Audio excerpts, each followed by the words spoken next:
राष्ट्रवादी काँग्रेस पक्षामध्ये विलिनीकरणावरून आता मतभेद निर्माण झाल्याचं बोललं जात आहे।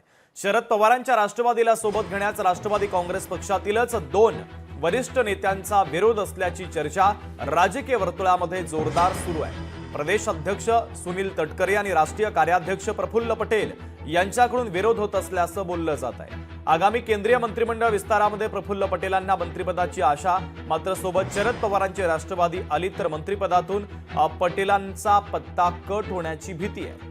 विलिनीकरणाला राष्ट्रीय अध्यक्ष अजित पवार यांची मात्र पसंती असल्याची माहिती देखील सूत्रांनी दिलेली आहे। दरम्यान या संदर्भात राष्ट्रवादीमध्ये काय चालू आहे ते सांगता येत नाही असं शिवसेनेचे मंत्री संजय शिरसाटांनी म्हटलेलं आहे।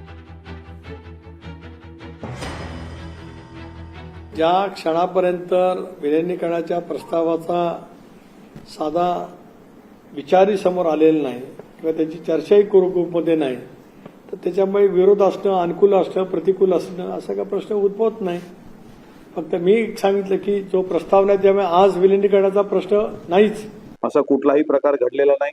राहिली प्रश्न विलिनीकरणाची चर्चा तर ती वरिष्ठ पातळीवरच होणार।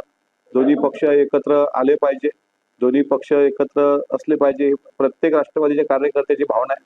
त्यामुळे त्यामध्ये कुठेही काही विरोधाभास नाही, कोणाचा काही विरोध असण्याचं कारण नाही।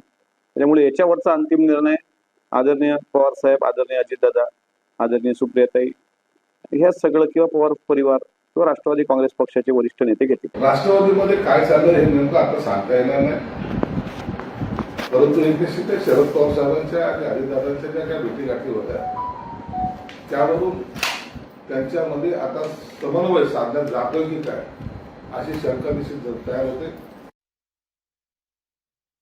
तर तटकरे प्रफुल्ल पटेलांचा एकत्र येण्यास विरोध असल्याची चर्चा देखील आता सुरू झालेली आहे। दोन्ही राष्ट्रवादी एकत्र येण्यावरून आता मतभेद असल्याचं दिसतंय। शरद पवारांच्या राष्ट्रवादीला सोबत घेण्यावरून अजित पवारांच्या राष्ट्रवादीमधील वरिष्ठ नेत्यांचा विरोध आहे।